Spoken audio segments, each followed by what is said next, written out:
Welcome everybody to Redash Your Reality with Reese.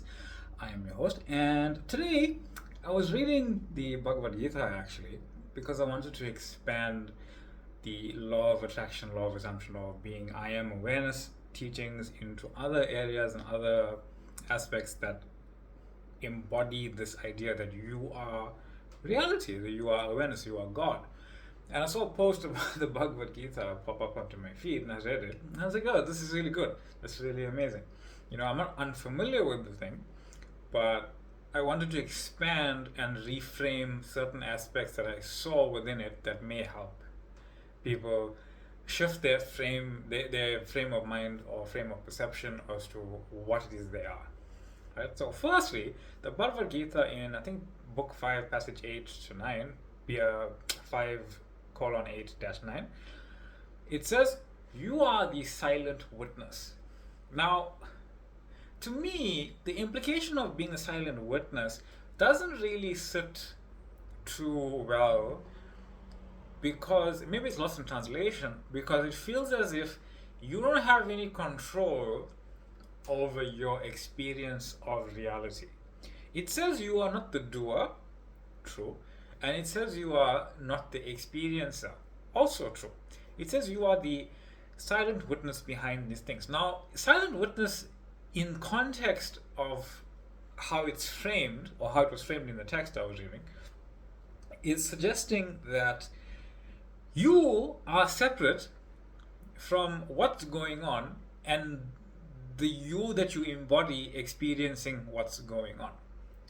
I don't believe that to be completely factually true, right? My awareness of this is that you are everything.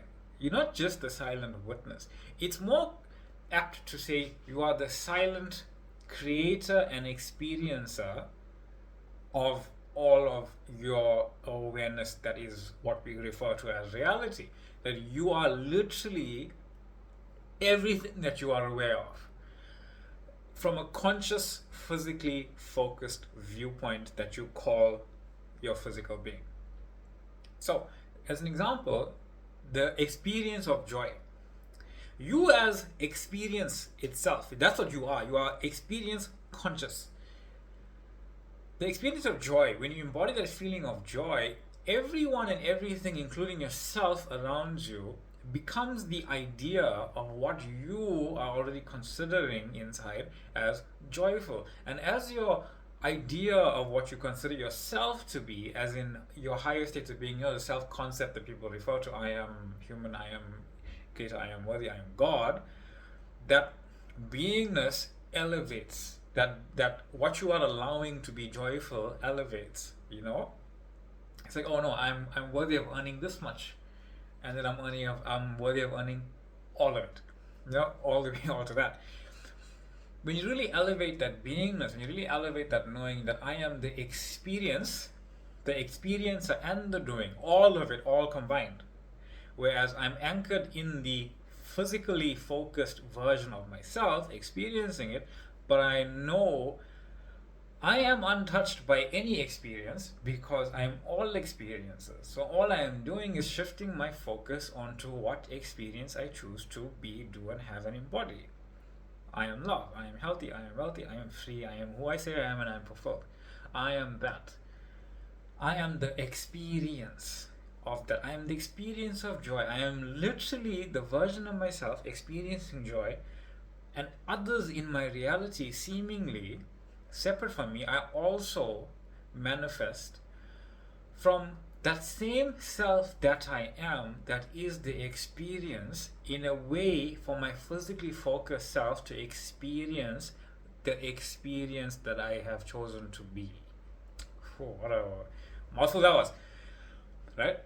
But that's who you are. Your senses, like your sight, your hearing, your sound, smell, taste, touch, all that, they filter out everything that you are not. Remember, you are the embodiment of all that is, filtering out what you want to physically experience. Imagine every movie being played at the same time. How would you watch one? You couldn't, right? You couldn't, not us anyway. You couldn't really watch one movie and especially because a lot of the time the same actor will be in the same movie, the similar movies or different movies as different identities. How would you know who's what? You'd have to split yourself, and the way you split yourself is by this seemingly separated experience of reality that you call three-dimensional reality. But you are the experience. So if I am action, I am adventure, your physically focused self starts to undergo experiences of adventure, and everyone in your reality starts to reflect that, in the easiest, simplest way that it can. But that ease and simplicity is dependent on who you are. That if you're not really wanting to go anywhere, then your immediate surroundings will give you that, or rather will bring about that feeling or experiencing of that experience that you have now chosen to embody. But if you are welcome to open to the whole world being your playground, then the whole world must adhere. It's already adhering to you, but it must adhere to this notion that you are now what you say you are, and it has to show it to you. Or rather, it has to unfold as that from within you right now. It also says detach from action and doing. And here's the thing, and the outcome of whatever it is you are desiring, But it's not out of like fearing it won't happen. It's not I desire this, but I need to be open to other things, so I don't understand why I desire something. That doesn't really make sense to me again. The but comes from feeling safe. The but, I feel, comes from the people who are saying all this stuff. Hey, I know you can be, do, and have whatever it is you want, but I'm going to say but to you because you might not be physically focused enough to manifest your dream life. And that's not fair to me. I don't believe that's fair. I believe in saying, I'm not going to tell you a but. It's not up to me to manifest your dream life. It's up to you. There's no but. Whatever life you are living, you are dreaming anyhow. Right? So it doesn't really matter to me. But I will never say but for an outcome, but for action, but for doing. Because you're going to do something. You have desires all the time. You have desires to do something. Whether it is you want to be a yogi and sit under a tree or a rock or something, and you want to meditate all day long, that is an action. It is an action to do that. It doesn't matter whether you are meditating on yourself or God and saying, I give up all worldly desires. That's desire in and of itself. That's a choice. You're choosing to do that. You aren't choosing action to make that true. You're just embodying whatever action that is aligned with being that version of yourself, which is doing meditation wherever you're at. But if you have a desire that says, I want to own this business and make that business go, it's not wrong to say, no, my focus is on that. That's it. There's no but I might fail. There may be things I perceive as failure, but the only failure truly is that I stop being aligned with what it is I want. I stop making that my choice. I stop moving in and as that version of myself who has that thing. And then you're going to ask, okay, but what do I do? Now here comes where people put that but in. It's like there's nothing to do.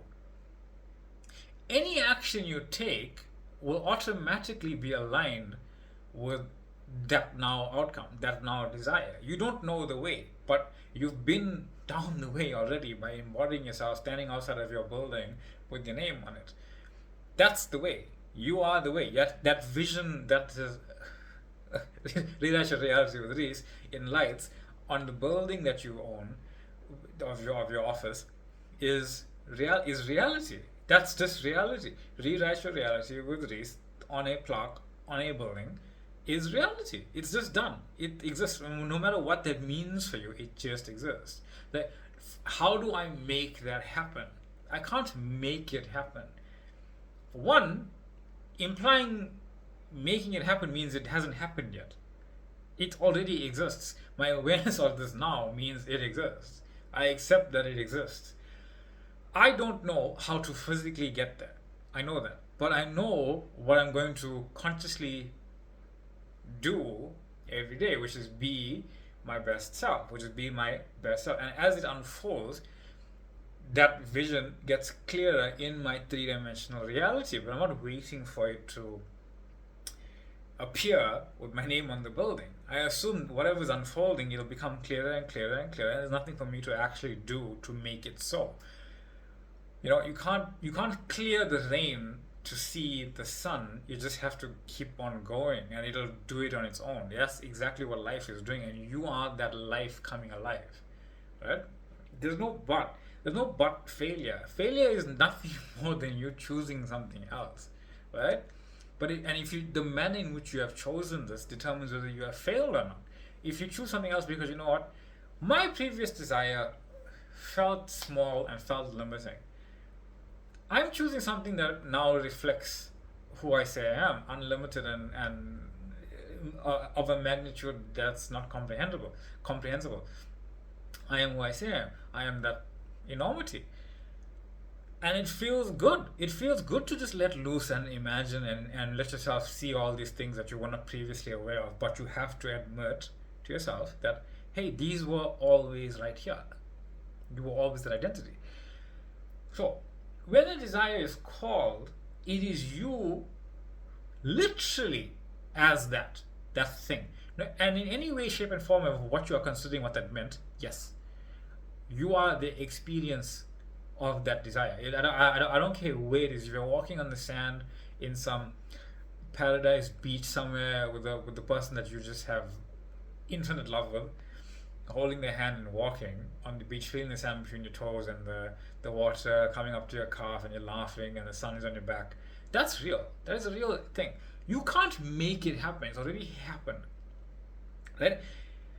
But in this scene, in your imagination, where you can readily see that your consciousness is the substance that creates the sun, that creates the sky, that creates the water, that creates the sand, that creates yourself, that creates a specific person. You are literally the substance of what you are imagining. You are literally it. You are literally one with it. You are literally the building blocks of what it is you're experiencing.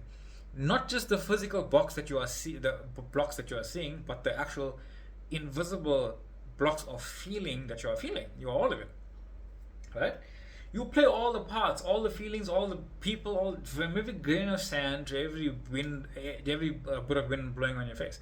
It's all you. No matter if it's a wave or a particle, it's all you. Right?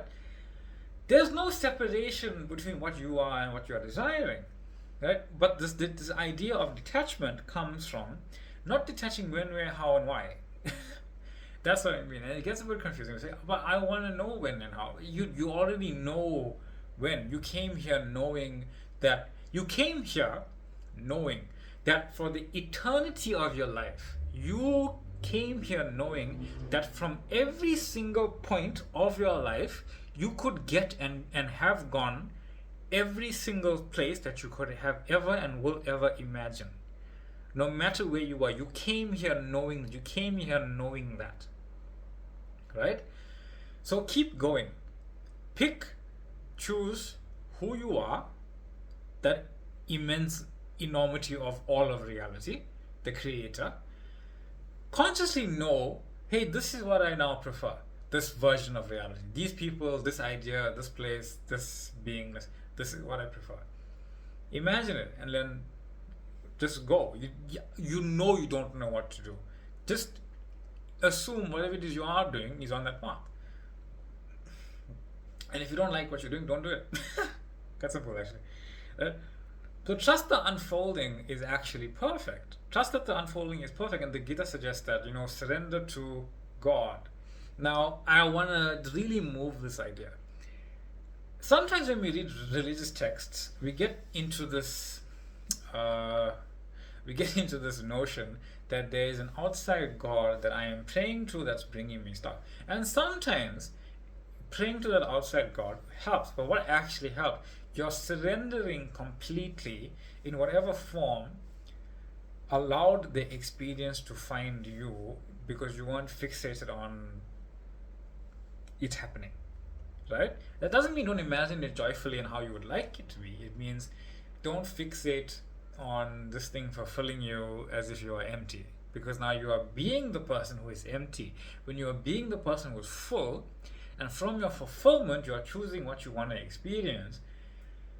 You're basically emptying out an infinite bag, but from the bag you're pulling out what it is you want. But you, the bag, you are surrendering to what's already within you.